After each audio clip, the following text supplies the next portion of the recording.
Ladies and gentlemen, welcome to the 13th webinar for the local governments and municipal authorities constituency to the UNFCCC towards COP26. Welcome to the webinar, and we will be waiting and giving some couple of minutes for our colleagues to settle down.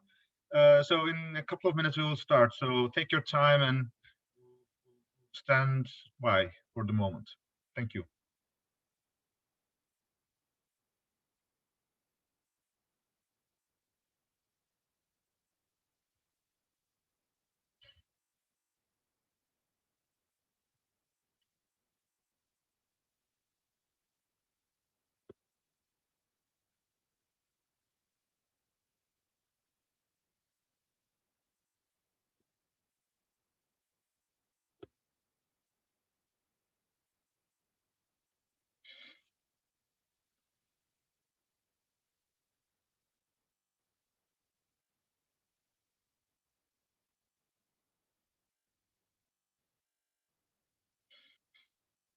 So, ladies and gentlemen, welcome to the 13th webinar for the local government and municipal authorities constituency towards COP26. My name is Yunus Arikan.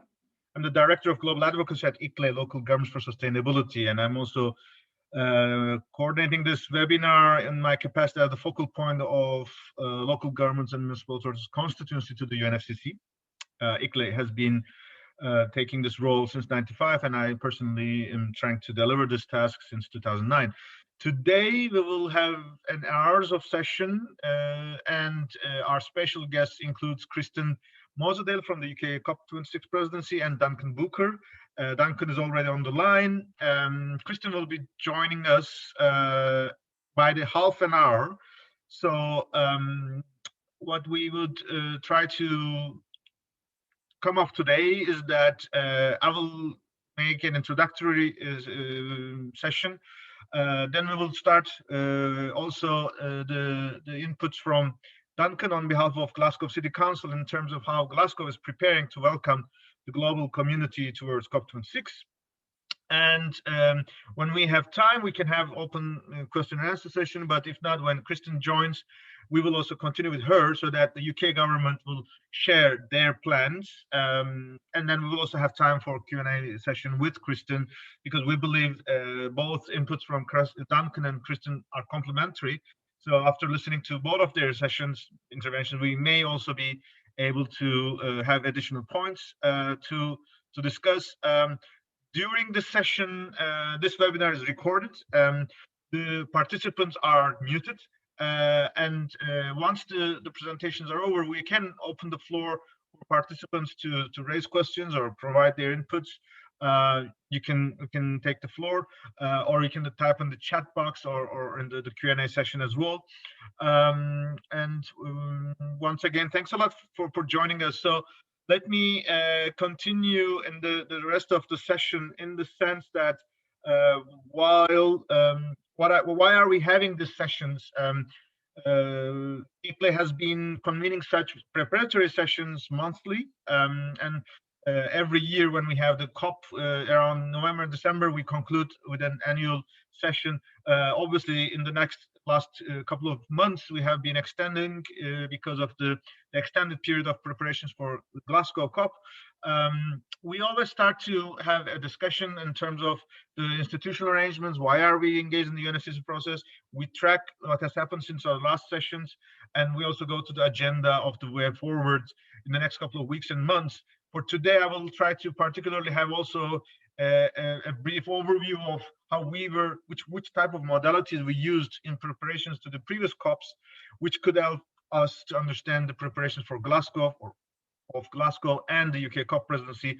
Obviously, we always say that every COP is unique, every climate conference is unique because of the conditions, the political priorities.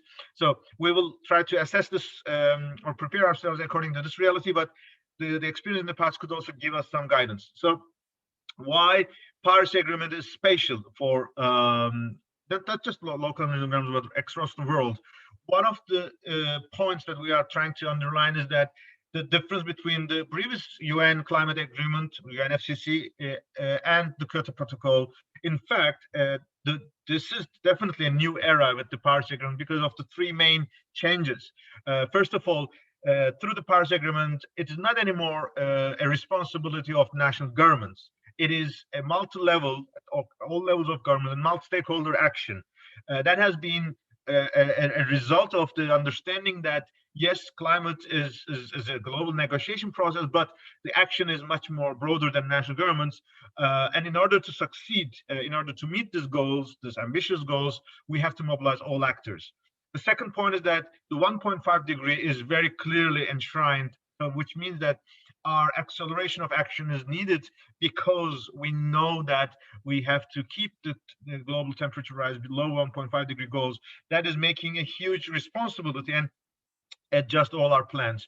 And climate neutrality has been put forward concretely with technical definitions, the type of gases and emissions and removals, so that it is now much more clear what we mean in order to be specifically defining our success story that by the mid-century we have to be climate neutral minimum, and any climate neutrality achievements before mid-century is always welcome, in order to make sure that this trajectory is in line with our preparations, and also the next 10 years is also very, very crucial. And once again, these three main goals do not differentiate according to the countries. Every country, every stakeholder has this responsibility. There is no annexes in the Paris Agreement. So in that regard, this is a collective effort.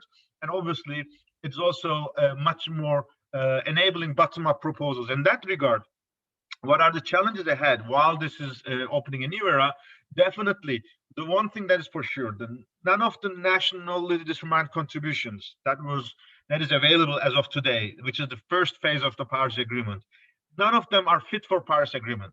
None of the NDCs were prepared after Paris Agreement. All of them were prepared before the Paris Agreement was adopted. Therefore, none of them reflected these three priorities or three visions. This is a reason, one of the key reason why we expect every nation to bring a new NDC by COP26. And when we say by, we mean it's not in Glasgow, it has to be done at home. So the success of COP26 depends on work at home. Therefore, every national government should prepare their new and more ambitious and multi-levelly developed climate action plans. This is a key success for Paris Agreement and success in Glasgow. Second, before Paris Agreement, we as local and regional were acting on climate, and this was mainly voluntary action. But with the Paris Agreement, when we are recognized as a preambular paragraph, which says that we as nations recognize the importance of engagement of all levels of government, this definition now puts us in a different trajectory. We are now a part of the puzzle. We are part of the process. Therefore, investing on climate action is a core responsibility of local governments. That's why we're encouraging every council to adopt climate emergency declarations, to commit for climate neutrality, because if we want Paris Agreement to be successful, we have a role to play. We should also accelerate our actions. And stakeholders, especially business, civil society, research, all actors, they also have to step up, because we know that this is now a transformation, and the transformation should also bring benefits to all, not just the technology providers of the new, let's say, tools, that new products, new sectors that will evolve, but also those who are stepping out of these old technologies, the green, the brown sectors, those communities who depend for centuries to coal and fossil fuels. They should also be taken up. They should be also served, so that they should also be able to catch up with this new transformation, and that it is now enjoyed by all citizens, that this new era is bringing benefit to all of us, and to all citizens, all communities.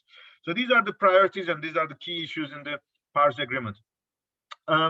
We are following a cyclic process. We say COP26. This means that before 25 times at least it was convened, which always covered by the host country who hosts this conference at the end of the year, takes the responsibility to safeguard the implementation of the decisions. This is political mandate. It is a rotation. Every region takes a turn, and every region defines one representative.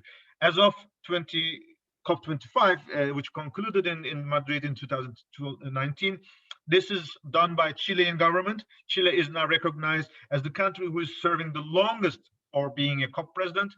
So this is not an easy task. The current Minister of Environment, Carolina Schmidt, is taking this task. She is working with Gonzalo Munoz, the high-level champion. And between the previous COP and the next year, there is an intermediate talks during the mid-year, technically to prepare the outcomes. And the upcoming or incoming presidency also prepares. In this case, this is the UK, the United Kingdom. Obviously, they're also having a bit luxury because they're preparing. They're a long time, but obviously they have already accelerated their actions.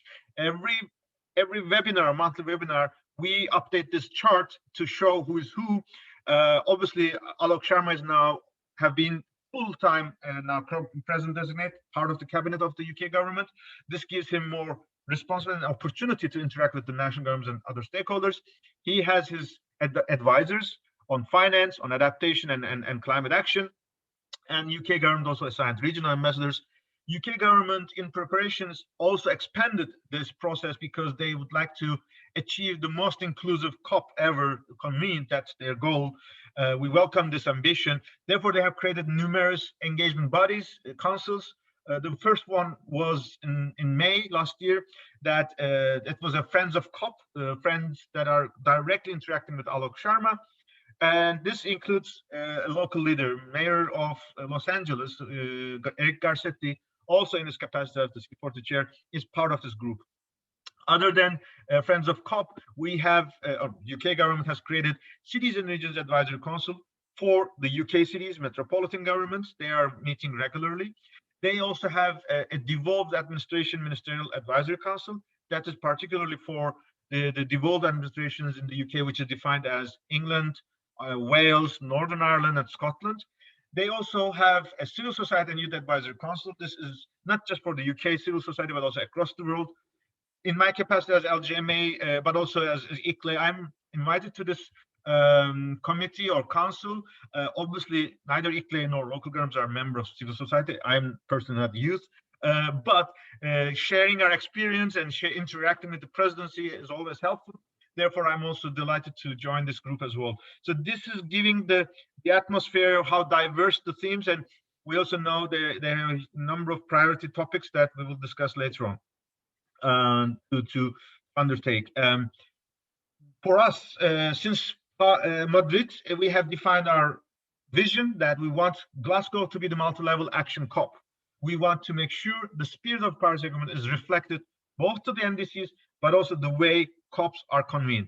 Therefore, we want to build our strategy, build our contributions in mainly 4 areas. First of all, we really want to make Paris Agreement alive, fit for its purpose.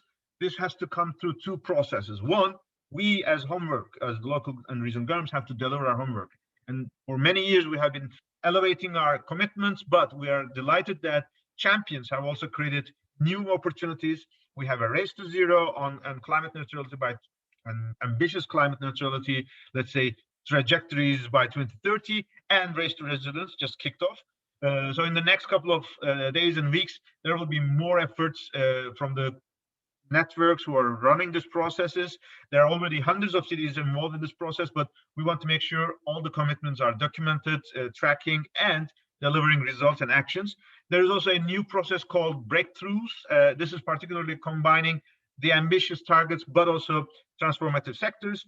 This is a new initiative that kicked off in January. We will also get more information on that because, especially through circular economy and procurement power, we believe local governments can help the sectoral breakthroughs to be achieved earlier than expected.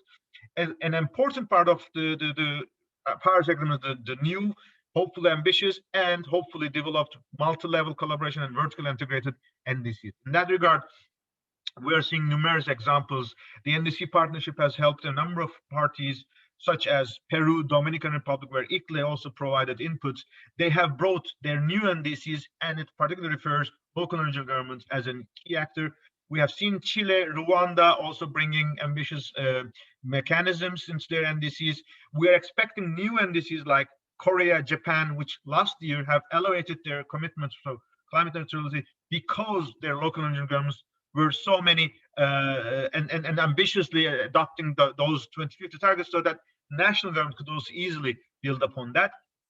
And through our networks like the Global Covenant of Mayors, we are working on the philosophy of regional and locally determined contributions. Committee of the Europeans are also working a lot on this topic. So we would like to give a guidance that countries can use this when they bring more ambitious NDCs. The second layer is to accelerate climate action. Life is going on, and we have seen in the case of COVID, even in the crisis moments, we are able to elevate climate action, especially if we're in the post-recovery process from the COVID-19, investing in public transport, investing in public housing, investing in renewable energy is even more essential. We are seeing that those climate neutral targets can be much easily achieved if they are connected to circular economy, food, health, nature. And we're also seeing innovative new mechanisms, like we have a new fund. The Green Climate Fund is also working on it. GAP Fund is there. We have divestments coming from cities and states, and a number of initiatives are coming up on mobility and buildings as well. A third layer for us is also equally important, is that we would like to see, by the time we reach to Glasgow, an expansion of the climate discussion beyond traditional ministries, but especially bring ministers of urbanization, especially to help local and regional governments as well. Over these years, we are seeing ministers of environment, transport, energy. We want to see ministers of urbanization, ministers of public housing and works as well, so joining us. We want to connect to culture and education and youth. An important element that we have developed last year with Glasgow is that we want to bring climate justice onto the table, especially when we are making a transformational shift. It has to be equity-based, it has to include all citizens, and Glasgow has a lot of vision on that, and we would like to bring this into our agendas as well. Across all these, now, this year, we will have to focus a bit more on how to interact with which process and when, especially throughout the year. G7, G20 presidency by UK and Italy, and they're also at the same time the host of COP26 and pre-COP. There's opportunities, and there's also UN processes coming up now. Virtual engagements are possible. So we, as a collective constituency, we have to see who is speaking where, so that we bring the same messages. Before giving the floor to Duncan, I would like to focus on this chart. This is a map of how local and regional governments have been engaged in the COP process over the years. This shows us that in a typical COP, we have three main processes. We have engagement in the UNFCCC Blue Zone. This is the one that is only for those who have accreditation. Then we have the green zones. That is the ones that is by the host countries. And then we have the city zones. The host city or host region can also use this. In all these, over these years, there has been certain evolution. For example, the first and one and only Blue Zone pavilions have taken place in 2009 in Copenhagen. That was the local government's climate lounge. In time, we have repeated several of those lounges, for example, in Paris, but it was in the green zone, in Bonn as well, in the green zone. In time again, the UNFCCC interaction, as you have seen, the number of bold pluses is increasing because through the Marrakesh partnership, we have accelerated our engagement in the UNFCCC process. But those examples were also hinting, for example, in Warsaw in 2013, we had the first Cities and Regions Day. Or in Cancun, we had the first mayors and parliamentary discussions. In the green zone, especially in Durban, in Marrakesh, we had fantastic engagement opportunities. The summits at the city halls of Durban, obviously the most impressive one was in Paris. They were also very effectively engaging us, and the Cities and Regions Summit in Bonn at the COP Green Zone was a unique model. So each of them gave us some new experience and some new opportunities. With this, we would like to go to Glasgow, taking into account that we would like to be ambitiously present in Blue Zone, in the Green Zone, and across the city hall in Glasgow and Glasgow city as a whole. With this, maybe then I conclude and give the floor to Duncan Booker, Sustainability Manager, and we are delighted to have him in our journey for over these months. So he will now give us some hints about how Glasgow is prepared to welcome you all. And Duncan, thanks a lot for joining us. The floor is yours. Thank you so much, Yunus, and hello to all my colleagues from local government around the world, wherever you may be. It's always a real pleasure and a great privilege to engage with you and to make common cause with other cities and local government around the world. And in many ways, I think COP26 here in Glasgow is going to be the point at which we look to shift our perspective from recovery from COVID, a crisis which we had not foreseen, to address once more the climate emergency, something which we already knew to be looming over us. And in that light, Glasgow's two key messages to ourselves and to the world as COP26 host city are quite straightforward. The first is this, that whilst nation states make pledges or sometimes fail to agree all that much at places like COP, it is cities and local government which are driving the change and delivering on the promise of a low carbon and climate resilient future. And that is what all of you individually and through your local government associations are already doing. The second thing, of course, is that social justice and sustainability must go together, both here for us in Glasgow, especially for our most vulnerable people, and also across the world, with a key recognition that for a place like Glasgow, we have had a part in the empire that Britain had, which has left its post-colonial legacy for other parts of the world, which now are drivers of climate-related conflict. With that being said, we're very keen with COP26 to use the arrival and event time itself to drive change and to add momentum to our existing ambitions. Well, Glasgow has set an ambitious target to achieve carbon neutrality as a city by the year 2030. We have declared a climate emergency, and we want to see a just transition too for our people to a cleaner, greener economy and society, particularly as a part of our recovery from COVID. And know that many of you will share that view, and we are looking to use the arrival of COP to help push our ambitions, to drive change, and also to deliver a legacy. On the 13th of November, when COP has left Glasgow, we hope with setting a new set of commitments to really save the planet and put us onto a better trajectory, but also for us more locally, and for all of us in local government around the world, to engage in a set of conversations about carbon, climate, and social justice. And so for us here in Glasgow, that very much is about making common cause with our peers around the world in cities and local government. And in many ways, therefore, what we've been looking to do through especially our friends in ICLEI and LGMA, is to engage in a set of conversations about what we do as cities, as local government, to deliver on national ambitions. So we've been linking to many of the logos you can see in the bottom of the screen there, C40, COSLA, which has their own Scottish Local Government Association, UK 100, which just takes us across the host nation for COP, the United Kingdom, and of course ICLEI. And also friends who are on this call here today from the Carbon Neutral Cities Alliance, for instance, which is a vanguard organization of global cities that Glasgow is very proud to have joined just last year.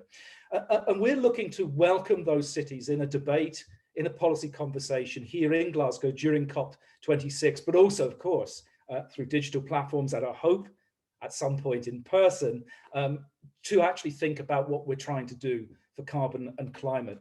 So we're going to try to activate some of our civic assets, our municipal buildings here in Glasgow, to create what we're calling a host city zone, especially our city chambers, which is our Hotel de Ville, and to invite many of the world's mayors and leaders of our great cities and local government associations to the city to talk about really making that common cause to achieve national ambitions. We're also going to want to try to activate our city chambers as a platform for the cultural sector, which we think is crucial to offering people a sense of agency in a time when climate change can overwhelm your ability perhaps to engage with some of the issues, and with the business sector, of course, for trading in green goods and services and making that just transition with well-paid green jobs, but also our communities.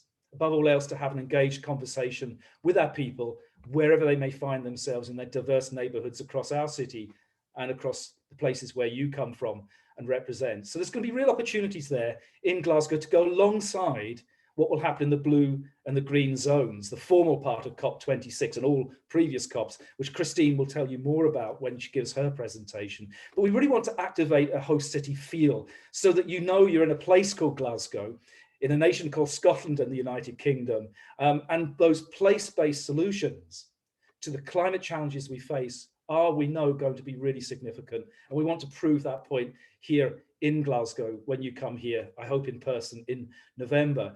Just to give you a broader sense of what that host city zone is going to mean for Glasgow, because it's not just about the local government, important though we think we are, it's also about engaging and activating a load of other networks and partnerships. So to give you an example, just nearby our city chambers is the Chamber of Commerce.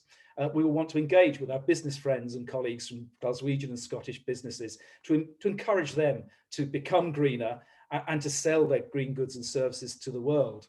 Up the road from where I am in the city chambers is a medieval cathedral, which will be given over to faith groups for during COP26. And the high-level champion, Nigel Topping, is hosting an event on Monday, in fact, with faith communities to talk about COP26, a vital discussion with the rest of the world. We have two city centre campus universities, one of which is renowned for physical engineering, Strathclyde University, and another, Glasgow Caledonian, which houses the Centre for Climate Justice, founded by Mary Robinson. Those two universities and those two endeavours between physical engineering and social policy represent the twin poles of the debate we know we need to be having if we are to solve the climate challenges which we all face around the world.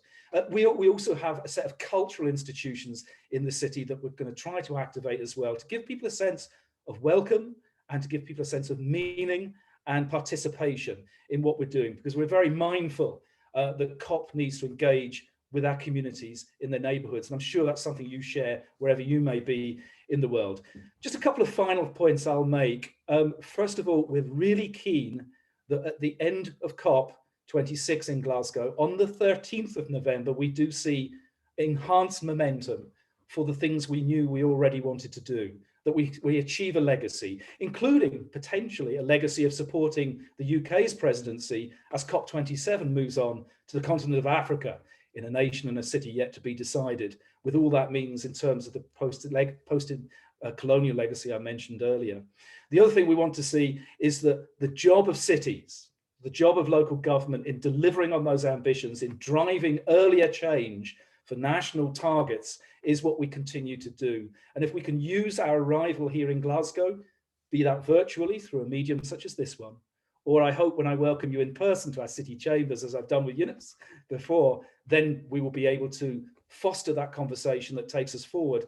And as we always say, success for Glasgow, or achievement for Glasgow, will be success for Scotland and for the UK too. One final point I will make as well. We've been really pleased to engage with ICLEI and LGMA through Yunus, and the leader of the council, Susan Aitken, has been really proud that a seventh pillar in the multi-level action towards COP has been added around climate justice and social equity. You can see it on your screen now. That's a really important discussion for us. And I'll just leave you with a reflection on the motto of our city, which is three simple words: people make Glasgow. You can add to that: people make Glasgow resilient, people make Glasgow greener, people make Glasgow welcoming, as you will find out.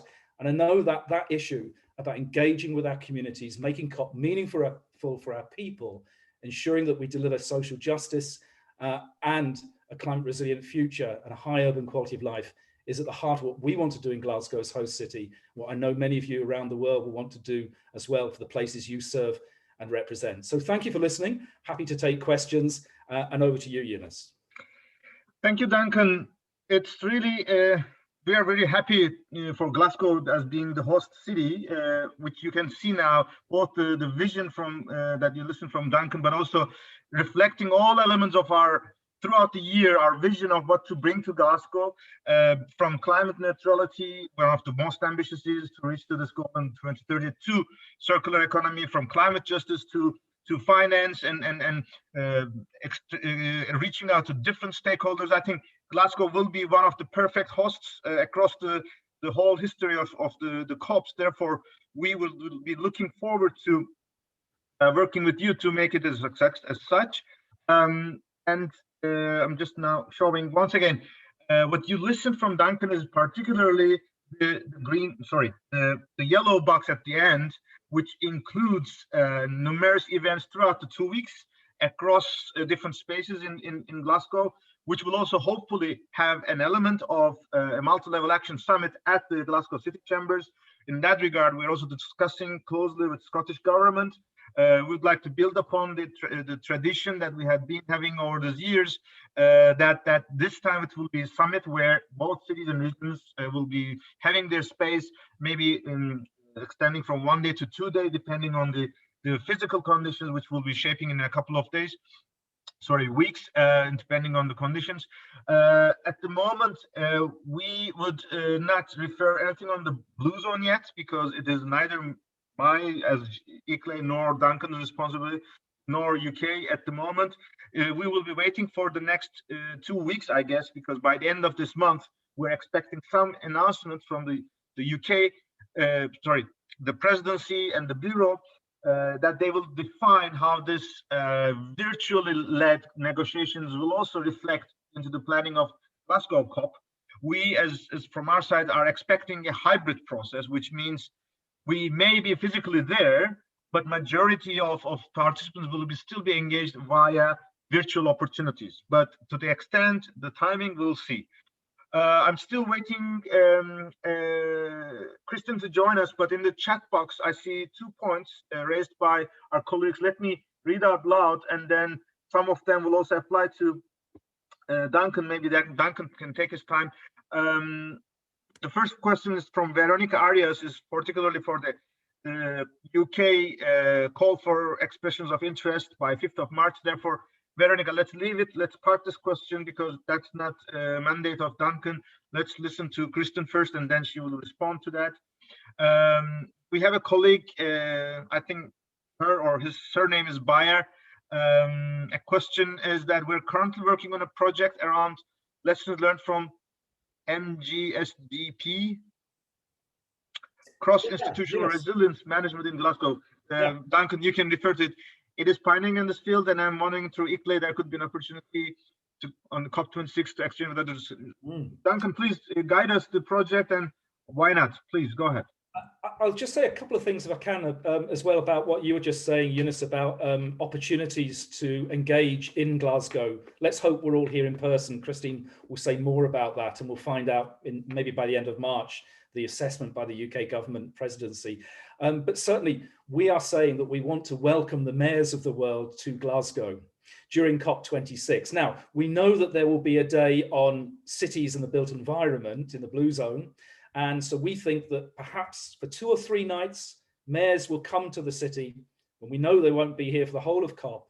But that's an opportunity. If they are there talking about issues in the blue zone during the day, we can offer a reception in the city chambers during the evening, and perhaps a discussion with the leader of the council the next day with our friends from ICLEI, from C40, from the Carbon Neutral Cities Alliance. So a real opportunity there. And then more locally, I think we will want to convene Scottish and UK mayors so that we can continue to try to lobby and influence our own national governments, both Scottish and UK, during COP and in the period afterwards as a key legacy.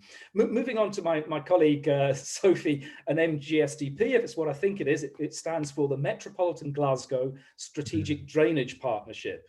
In other words, it's a key part of looking at climate change adaptation and resilience, particularly to increased rainfall in Glasgow and the challenges of surface water management, which brings together local authorities and Scottish Water. It looks at both surface water and the subsurface. It's a great example of some work that's been engaged in partnership. It's a great example of work that has a very place-based approach. It looks at people's local neighborhoods, and it has that strong justice element to it as well as a result. And as Sophie says, can we share that with ICLEI and others? Yes, I think we certainly can. I was very fortunate to be on a call with Yunus and many of his colleagues from ICLEI just the other day, and we were talking about resilience and adaptation, and that's something, Sophie, I think we can share very much. Again, Christine will say more about this in a minute, but of the 5 key themes of the UK presidency for COP, resilience and adaptation are at the forefront. I think those are lessons that we have with ourselves that we can share with much of the rest of the world, particularly the global south. Just one final thing I'll say as well, Yunus, in terms of managing some of the discussions we're going to have, as you said, it may be that we have to think of blended options. There may be an opportunity for people to attend in person, but there may be also an opportunity to engage with people through digital media such as this one. And I think we need to be really mindful of the fact that there are always excluded voices at such events from the global south, from Indigenous and First Nation peoples, from the poor of the world who have done least to create climate change and are most affected by it. So my own sense there is that if we do have an event in person, people from the global south who are on the screen should be convening and telling us when we can talk, not the other way around. And I think that would be an interesting way of subverting the power relationships. I see my colleague Joanna has also put in a question from the Carbon Neutral Cities Alliance. I think probably Christine will be able to answer that a bit better, but there is a planned day, Joanna, on cities and the built environment, probably towards the end of COP, maybe the Thursday, the 11th of November. And that's certainly the time at which we would imagine we can welcome many of the world's mayors to the city, to Glasgow as well. Yunus, I think I filibustered long enough. I see Christine on the call. It's always a pleasure to enjoy, and I'm so happy that the spirit of collaboration is feeding. It's a perfect timing to hand over to Christian. Just before Christian, also on this resilience in this discussion, this year, actually last year, Edinburgh and Scottish Government also hosted a process on the biodiversity. There was an Edinburgh Declaration. This year in the COP, we're expecting nature-based solutions from a very strong. I think the example you gave is also that one. But now Christian will also talk about the priorities of the COP UK presidency, where nature-based solutions also strongly. Christian, we are delighted to have you joining us. Many thanks for sharing your time. We had made some adjustments that the presentation I took from the morning session. We've continued with Duncan. So Duncan has shared the vision from Glasgow, and our colleagues are waiting for your insights about preparations. And there are a couple of questions, obviously, to the call for expression of interest. But I think after your presentation, we may revisit their questions. If it's not answered, we can come up again. But the floor is yours once again. Thanks a lot for joining us. Good morning, good afternoon, everyone. As Yunus, I think, probably introduced already, my name is Christina Mosedale, and I am the Cities and Regions Engagement Lead within the UK Presidency team. So I just wanted to talk through a bit about our plans for how to for providing opportunities for you all to sort of participate at COP, what our plans look like, and provide an overview and hopefully answer some questions that you might have. As the UK presidency, we are responsible for the green zone as part of the kind of different zones that Yunus will have shared in his presentation earlier, and also for some of the blue zone, but like our own bits of the blue zone. And we've been really clear that we would like the green zone to be stakeholder led, that we would really like stakeholders to come to us with what they would like to do in the green zone. And so we've provided some guidance about what we'd want to do, but we have launched an expression of interest process. The deadline is on the 5th of March, so soon. So hopefully this isn't the first time you're hearing about it, but if it is, there's still time. So it's on the 5th of March. And we have shared some state guidance about what the venue is, where it is, what the opportunities are, and the types of events, themes of events that we're looking for. So we are sort of focusing around 6 themes or theme days. 5 are linked to our campaigns. So again, hopefully this isn't the first time you're hearing about them, but in case that it is, those campaigns are kind of clean transport, specifically around zero emission vehicles, nature-based solutions, finance, adaptation and resilience, and energy transition, sort of focused primarily on the kind of powering past coal stuff. So Christine, yeah. just while I just show you these 5 priorities here in one of the slides that I used before.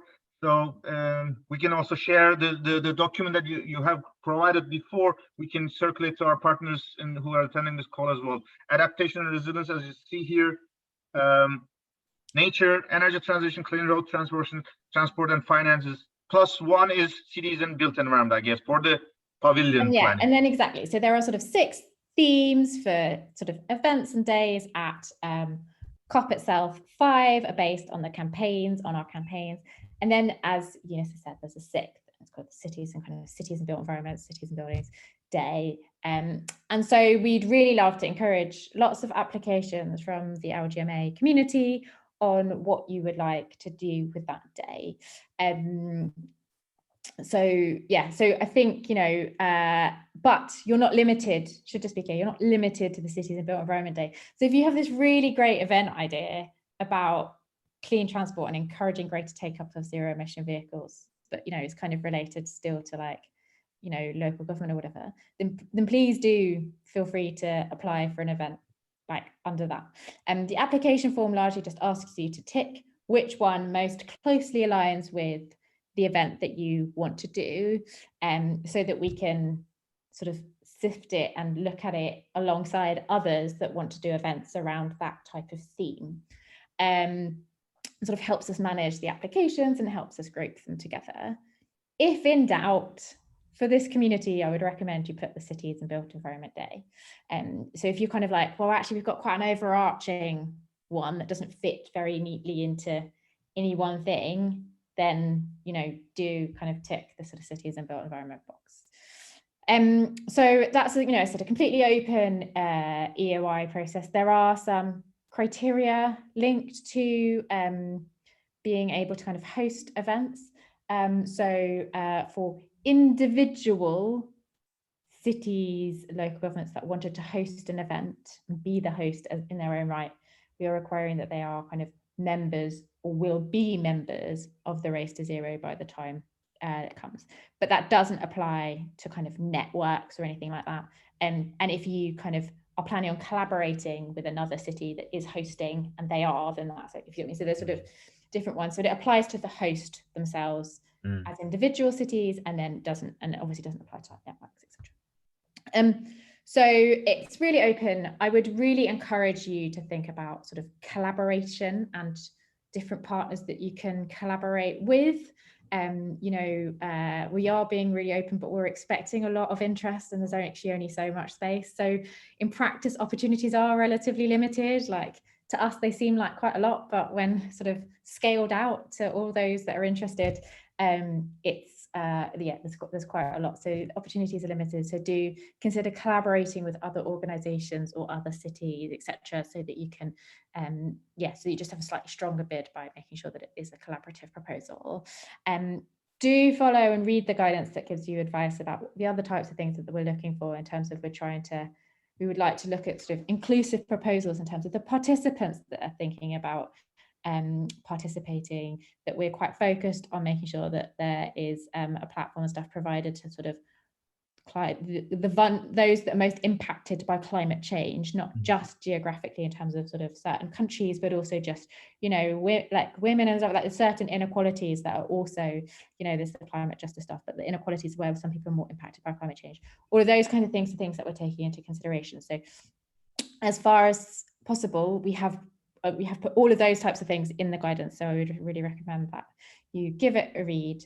And if you have any questions, then obviously do feel free to get in touch and ask if it's not answered. If it's not answered, there's a chance I don't know the answer, but I will definitely do my best to answer the questions. There's a sort of discussion quite regularly about sort of pavilions, and I will caveat my sort of what I'm about to say by the fact that I've never been to a COP. But I don't think in the green zone that there is a huge amount of what I think is kind of traditional pavilion space. In the pack, you will find that there is some kind of exhibition space that I think is the closest thing that we have to kind of like pavilions. I would just sort of there are some, so if you've got a really great idea, then please do feel free to apply for it. I guess it comes with the warning that there aren't many. It's a relatively small number, and exactly how many, we don't know the answer yet, because it depends on COVID, how far apart they have to be and those types of things. That means it's really impossible for us to share.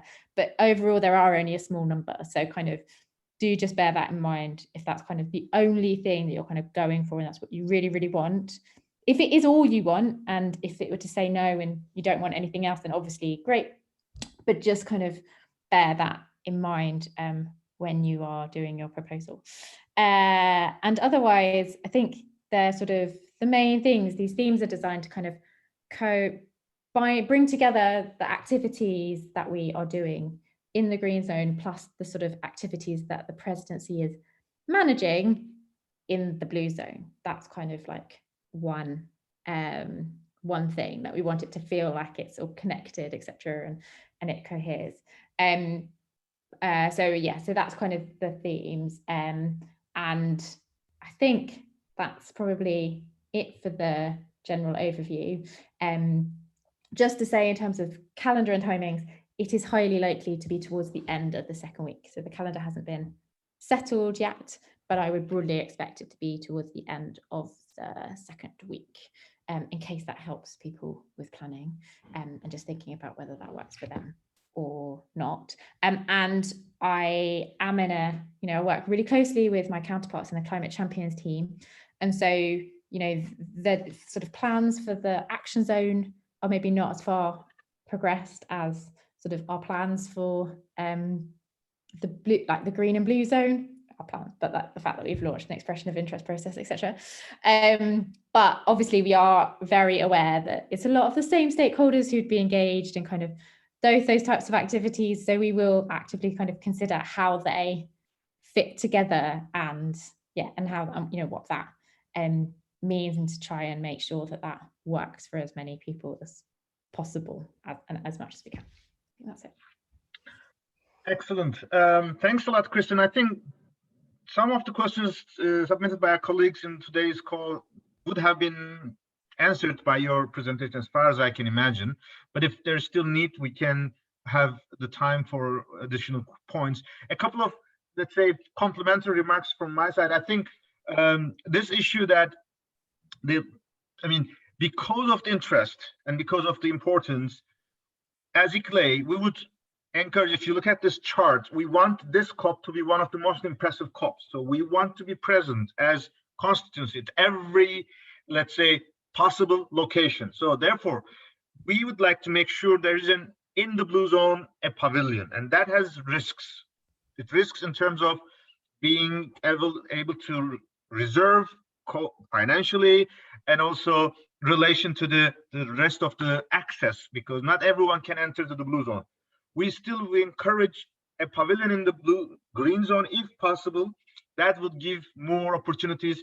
That kind of a process has been practiced in Africa, South African cities network, for example, or in Marrakesh, the Moroccan Association of Cities. They had done this kind of experiences, and maybe in the next couple of days, we talk with our colleagues in the UK, the associations, the networks. Maybe they could come up with a proposal. Obviously, it depends on, again, the planning, the space availability, the cost, managing these durations. So we all have to take into account. But I think we can say that everything is possible as long as you fit well in terms of the conditions. And once again, in the next couple of weeks, there will be probably some more announcements in terms of accessibility to Glasgow, to UK during the vaccine period or vaccination related issues. So let's be prepared to be flexible. In terms of timing, as Kristen mentioned, the sequence, the Race to Zero announcement, the UK Citizen Built Environment Day, and the Multi-Level Action Summit that we're discussing with Glasgow and Scottish government, we want to make sure that there is a sequence in terms of physical and also momentum, so that these do not overlap, but they all build as a complementary spirit, because each of them have different, let's say, results or different messages, but all collectively makes us a complete COP participation of cities and regions. So we will try to make sure that all these efforts have a good synergy among each other, and that our members across the world are able to map how they can connect each other, and the messages are loud and clear. With this, I see Ladislas also put some comments from Ralga. That's also very appreciated. Rwanda is very actively involved. He's the Ralga is the Association of Local Governments in Rwanda, are already member of the COP26 roadmap, and this year they will host Commonwealth Local Government Forum and also Commonwealth Summit in June. So continuity also to Africa will definitely be a good opportunity. Rwanda also hosted the Locus for Africa this year. I see comment from Samantha Morgan. Could you say about UK space in the blue zone that is included in the expression of interest? Do applications need to specify preference for the blue zone and green zone?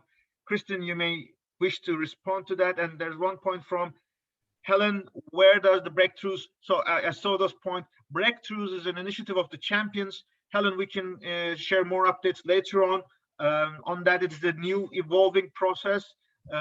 We can address you to the links, but I think Kristen will be more preferring to respond to the question raised by Samantha, I guess, if you wish, Kristen. Yeah, so I think, yes, thank you, Yunus. I would have, Helen, exactly, the Breakthroughs Initiative is one for the Climate Champions team. And yeah, and hopefully, and Yunus may well have some more information that he can share with you on that. With regards to the UK space in the blue, so the EOI does cover the green zone and the blue zone, but we aren't asking for applications to state a preference. I mean, they can say their preference. Obviously, there's sort of nothing stopping them using the words to say what their preference would be. But ultimately, we're leaving that decision to ourselves as to what we want to put in the pavilion and what we think fits in the green zone. Also, we don't yet know what size the pavilion's going to be, etc. So there are just a few unknowns that make it really tricky, and we anticipate that quite a lot of people go, oh, we're going to go to be in the blue zone. So we're just taking that out of the equation. The EOI process does cover both, but obviously, just being really open, it's not primarily, but it's a lot of the green zone and some of the blue zone. Some of the blue zone will be organised by departments in the way that governments usually organise their pavilions, if you see what I mean. So I think we have this really open process, and we want to we'll fill the whole of the green zone with this process, and stuff that comes out of it, even if that changes a little bit based on feedback and that kind of thing, and we'll fill some of the blue zone with it. But obviously it's quite far out, and there are government departments who have very specific, who do want to do themselves stuff in the blue zone, and we aren't making them go through the EOI process. So they will obviously also fill the UK pavilion. So yeah, so just to be really open, that it does include the blue zone, but it includes like a certain percentage of the programming in the blue zone. The rest will kind of be decided by government departments in like the way that we usually kind of fill the pavilion and the green zone, and we will allocate based on what comes out of it.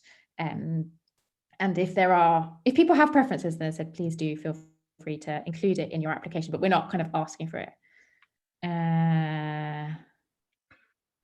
Yeah, exactly. So there are accessing stuff. So, if people have like a clear preference for one or the other, then for those reasons around access and that kind of thing, then do sort of flag it. And I think we want to accommodate it. I think we just didn't sort of want people to be going, we only want to do it if it's in this space. We kind of wanted it to just, and because we don't know how big bits of the spaces are, so we've just kind of left it open.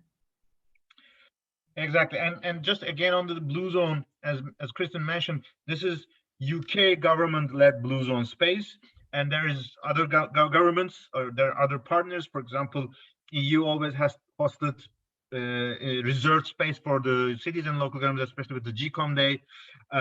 China, Japan, many national government pavilions. We also have a lot of events in the Panda Pavilion or NDCP.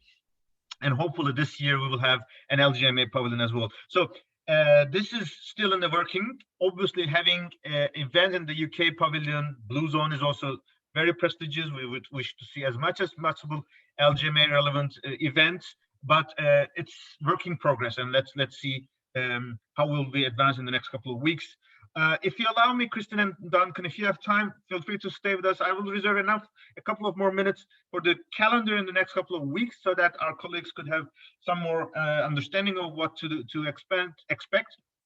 And then we will close this session today. Yeah, Eva, I see. Obviously, the Blue Zone. The key thing is that Blue Zone events are only eligible, or people who have access to the UNFCCC, which is accredited organizations or negotiators. They are the ones who can visit or speak any event in the Blue Zone. The advantage of Green Zone is that you don't have such limitations, but there are different priorities and expectations. The hosts of the events should define this, which one fits their priorities, obviously. In the next agendas over the next couple of weeks, once again, we're looking for some announcements. This actually, just today, a couple of hours ago, there was a fantastic 1-hour event hosted by Tokyo in collaboration with C40 and ICLEI. Governor of Tokyo with Michael Bloomberg in his new capacity as the UN Special Envoy, mayors and governors across the world, and business initiatives. They had also that event. You can watch it on YouTube. Next month, we will have an important event again in Japan. This time, Minister of Environment will host a Net Zero Cities Forum. We will expect also in March, an important event by the UK government, Climate and Development Ministerial Conference. This will be bringing more to climate and development agendas, especially for climate vulnerable communities and countries. In April, there will be discussions on the Earth Day, and the US government will present their second NDC, and there will be a summit. We're expecting ICLEI will also have its World Congress during this period. Then we will start to see, for example, regional climate weeks starting across the world. These all will be virtual. In May, we also will leave our UK and Scottish colleagues on their domestic agendas for their elections. And then we will also continue in June. For example, EU will decide on their climate law. There will be celebrations of Biodiversity Day and UN Decade for Ecosystem Restoration.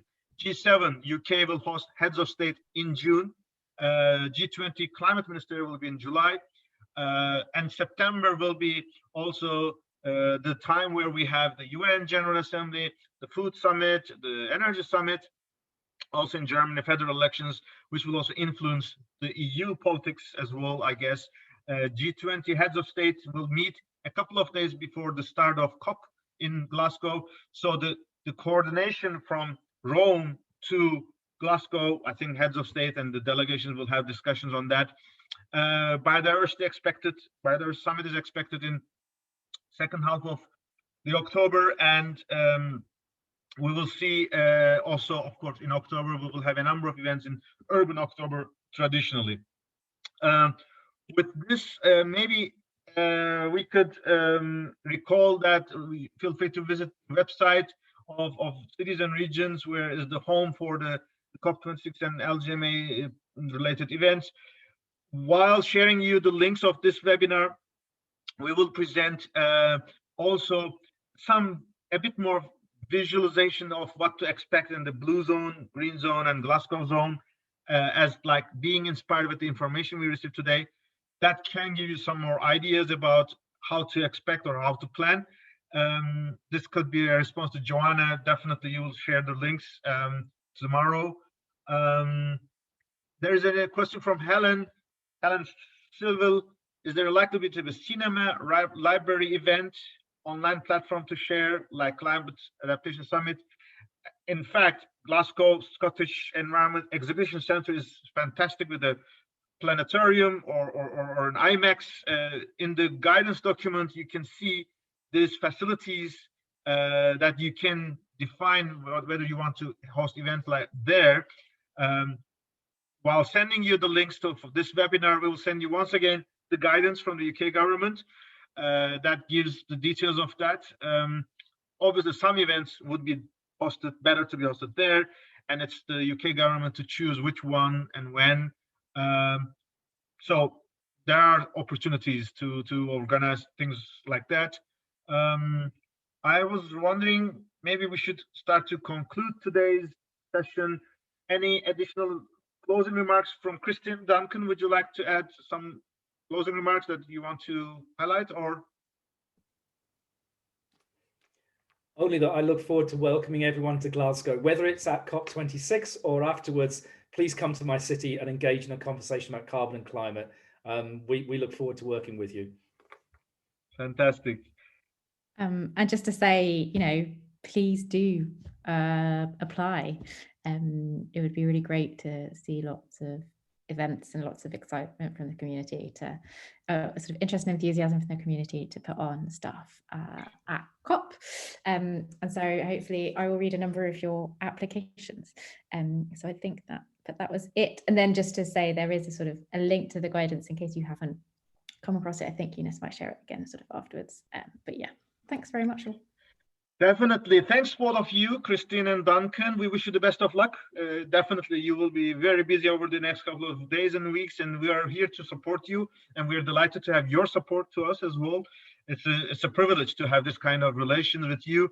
And as in the spirit of making Glasgow COP as a multi-level action COP, I'm sure you would find a lot of applications, and we hope all of them will bundle perfectly so that we will demonstrate that the new era of the Paris Agreement will be delivered with and in the collaboration with cities and regions across the world. That is the spirit of Paris Agreement. With this, I would like to thank all the participants of this webinar as well for your active participation. Next month, we will be having it on the 24th of March. We will share with you also the calendar of the next webinars, and we will continue to keep you informed about LGMA mailings. Those who are not a part of it, feel free to send us an email so that we include you. And stay tuned for any additional updates. This is a very busy agenda. You can expect new announcements anytime. So stay safe, stay healthy, and good day, good night to all of you, and look forward to meeting you all. Thank you in the next ones. Thank you. Bye-bye.